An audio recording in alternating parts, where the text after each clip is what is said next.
नमस्कार, हजुरहरूलाई share seeker YouTube च्यानलमा स्वागत छ। आजको यस भिडियोमा तपाईले पहिलो पटक मेरो शेयर एकाउन्ट ओपन गर्नु भएको छ तर पासवर्ड कसरी सेट गर्ने थाहा छैन भने आजको यस भिडियोमा म तपाईलाई मेरो शेयरको पासवर्ड कसरी सेट गर्ने स्टेप बाइ स्टेप देखाउने छु। भिडियोलाई अन्तिमसम्म हेर्नु होला। यदि अझैसम्म पनि यस युट्युब च्यानललाई सब्स्क्राइब गर्नु भएको छैन भने कृपया सब्स्क्राइब गरिदिनु होला। मेरो शेयर एकाउन्ट ओपन गर्नको लागि फर्स्ट अफ अल तपाईहरुको इमेल एकाउन्टलाई ओपन गर्नु होला। इमेल एकाउन्ट ओपन गरिसकेपछि तपाईहरुले मेरो शेयरबाट आएको एउटा मेल देख्न सक्नुहुन्छ, जुन मेललाई तपाईहरुले चाहिँ वान क्लिक गर्नु होला। जसमा तपाईहरुले चाहिँ थोरै तलतिर स्क्रल गरेर जानुभयो भने यो डिपी आइडी, लगइन आइडी र पासवर्ड देख्न सक्नुहुन्छ र अलिकति तलतिर हेर्नु भने मेरो शेयर.gdsc.com.nb भन्ने यहाँनेर लिंक पनि देख्न सक्नुहुन्छ, जसमा क्लिक गरेर मेरो शेयरको नयाँ पासवर्ड क्रिएट गर्न सक्छौं। जसको लागि तपाईहरुले फर्स्ट अफ अल यो डिपी आइडी, लगइन आइडी र पासवर्डलाई चाहिँ तपाईहरुले एउटा केहीमा टिपेर राख्न पनि सक्नुहुन्छ भने यसलाई नै तपाईहरुले हेरेर पनि फिल गर्न सक्नुहुन्छ। त्यसपछि तपाईहरुले चाहिँ मेरो शेयर.cdsc.com.nb मा वान क्लिक गर्नु होला। यसमा वान क्लिक गरिसकेपछि तपाईहरुको चाहिँ मेरो शेयरको चाहिँ वेबसाइट ओपन हुन्छ। त्यसपछि सिलेक्ट योर डीपी भन्ने ठाउँमा तपाईहरुले अघि जुन स्क्रिनशट अथवा जुन लेख्नु भएको थियो त्यसमा डीपी तपाईहरुको चाहिँ चुज गर्नु होला। डीपी चुज गरिसकेपछि तपाईहरुले लगइन आइडी भनेको छ त्यो अगाडि जुन मेलमा आएको लगइन आइडी छ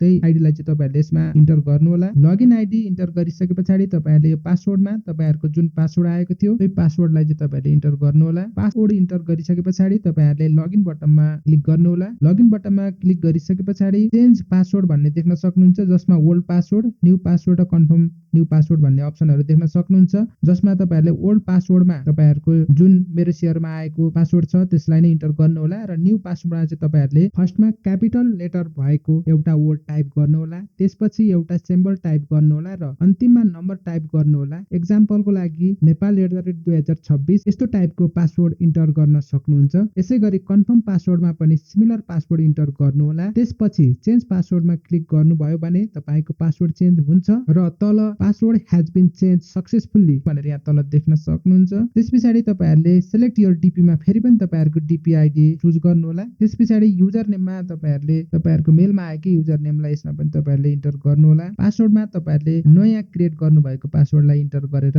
लगइन बटनमा क्लिक गर्नु होला। लगइन बटनमा क्लिक गरिसकेपछि यहाँनेर देख्न सक्नुहुन्छ please set up 4 digit pin code to execute transaction through Mero share भनेर आएको छ। यसमा चाहिँ तपाईहरुले चाहिँ न्यू ट्रान्जेक्सन पिन भन्ने ठाउँमा 4 डिजिटको पिन चाहिँ तपाईहरुले चाहिँ इन्टर गर्नु होला र कन्फर्म ट्रान्जेक्सन पिन भन्ने ठाउँमा सिमिलर ट्रान्जेक्सन पिन हालेर प्रोसिड बटनमा चाहिँ क्लिक गर्नु होला। यति गरिसकेपछि तपाईहरुको चाहिँ ट्रान्जेक्सन पिन र पासवर्ड सेट हुन्छ। त्यसपछि तपाईहरुले मेरो शेयर एकाउन्टलाई लगइन गर्नको लागि फर्स्टमा तपाईको डीपी आइडी लाई चुज गर्नु होला। डीपी आइडी पछाडी तपाईको चाहिँ लगइन आइडी इन्टर गर्नु होला।